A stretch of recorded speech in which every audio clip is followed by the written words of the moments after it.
Hello friends, welcome to Indrani's Kitchen. আজি মোৰ কিচেনত আপোনালোকৰ লগত শ্বেয়াৰ কৰিম ৰঙা জলকীয়াৰ আচাৰ। ইয়াৰ কাৰণে মই জলকীয়া কেইটামান লৈ লৈছোঁ আৰু জলকীয়াখিনি ভালদৰে ধুই কিনে শুকাই লৈছোঁ।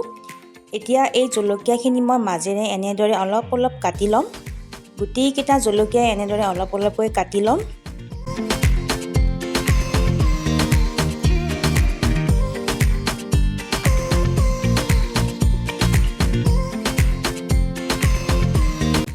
এতিয়া জলকীয়াকেইটা এটা বাউলত লৈ লৈছোঁ।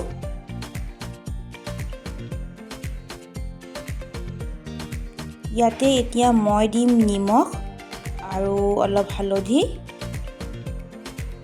এয়া দিছোঁ নিমখ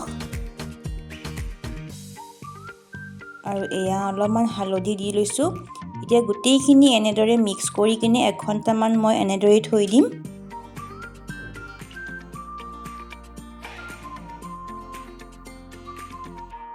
এয়া 1 ঘণ্টাৰ পিছত এইখিনি এতিয়া মই প্ৰায় 2 ঘণ্টামানৰ কাৰণে ৰ'দত দিম। আপোনালোকে যদি বিচাৰে ৰ'দত নিদিলেও হ'ব, মাথো আপোনালোকে যেতিয়া জলকীয়াখিনি ধোৱাৰ পিছত জলকীয়াৰ পানীখিনি ভালদৰে শুকাই ল'ব আৰু একেবাৰে আচাৰখিনি ৰেডি হোৱাৰ পিছতো আপোনালোকে ৰ'দত দিব পাৰে। জলকীয়াখিনি ভালদৰে বহলাই মেলি দিছোঁ যাতে ভালদৰে গোটেইখিনিতে ৰ'দ পৰে।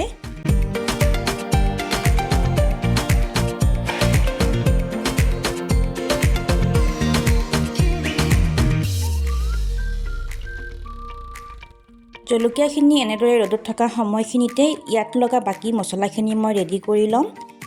সৰিয়হৰ তেল মই লৈছোঁ 50 গ্ৰাম। তাৰোপৰি আমাক লাগিব কিছুমান শুকান মছলা। তেলখিনি ভালদৰে গৰম কৰি ল'ব লাগিব যাতে তাৰ কেঁচা গোন্ধটো নাথাকে। তাৰোপৰি আমাক লাগিব কিছুমান শুকান মছলা। এয়া মই লৈছোঁ সৰিয়হৰ গুটি মই লৈছোঁ 2 চামুচ আৰু এয়া লৈছোঁ 1 চামুচ ধনিয়া গুটি আৰু এয়া লৈছোঁ অলপমান কেইটামান মিঠি গুটি আৰু এয়া 1 চামুচ লৈছোঁ মই গুৱামুৰি চব গুটি। এতিয়া গোটেইখিনি ভালদৰে ৰোষ্ট কৰি ল'ব লাগিব। ৰোষ্ট কৰা হ'লে আপোনালোকে গমেই পাব সৰিয়হখিনি ফুটিবলৈ ধৰিব আৰু খুব ধুনীয়া গোন্ধ এটা ওলাবলৈ ধৰিব। অলপমান ৰঙচুৱা হোৱাত এইখিনি মই এনেদৰে বাতিত উলিয়াই লৈছোঁ। তাৰোপৰি আমাক লাগিব ক'লা জিৰাও মই আধা চামুচ লৈছোঁ। ক'লা জিৰাখিনি এনেদৰেই ছেপাৰেটকৈ ৰোষ্ট কৰি ল'ম, কাৰণ ক'লা জিৰাখিনি যদি গুড়ি কৰি লওঁ আচাৰখিনি খাবলৈ তিতা লাগিব। সেয়েহে এইখিনি এক্সট্ৰাকৈ এনেদৰেই ৰোষ্ট কৰি লৈছোঁ। এইখিনিও হৈ গৈছে, এখন প্লেটত মই উলিয়াই ল'ম এতিয়া।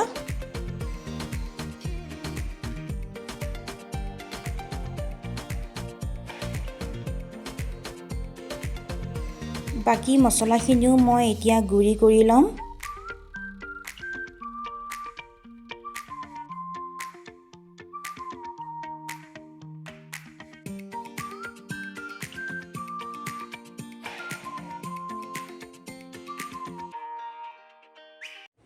এতিয়া এটা বাউলত মই গুড়ি কৰি লোৱা মছলাখিনি দি দিছোঁ আৰু ইয়াতে দি দিছোঁ মই ক'লা জিৰাখিনি আৰু অকণমান আধা চামুচমান সৰু চামুচেৰে আধা চামুচ হিং দিছোঁ আৰু লগতে দিছোঁ এয়া গৰম কৰি থোৱা সৰিয়হৰ তেলখিনি।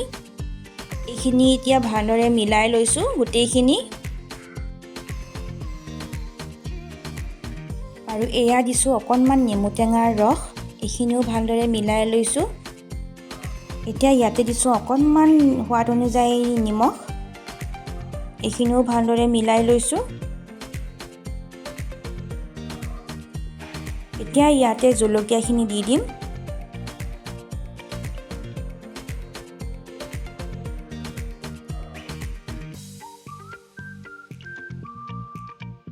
গোটেইখিনি ভালদৰে মিক্স কৰি ল'ব লাগিব। জলকীয়াৰ আচাৰ ৰেডি হৈয়ে গৈছে। এতিয়া একেবাৰে শেষত মই দিছোঁ অকণমান হালধি গুড়ি। এইখিনিও ভালদৰে মিক্স কৰি লৈছোঁ। এয়া জলকীয়াৰ আচাৰ ৰেডি। আচাৰখিনি এতিয়া মই এটা শুকান বটলত ভৰাই থৈ দিম। এইখিনি এতিয়া এটা বটলত ভৰাই আপোনালোকে মাজে মাজে ৰ'দত দিবও পাৰে আৰু নিদিলেও কোনো কথা নাই। আৰু যিমানেই এইখিনি আচাৰ পুৰণা হৈ আহিব জলকীয়াখিনি কোমলি উঠিলে ইয়াৰ সোৱাদ আৰু বাঢ়িব।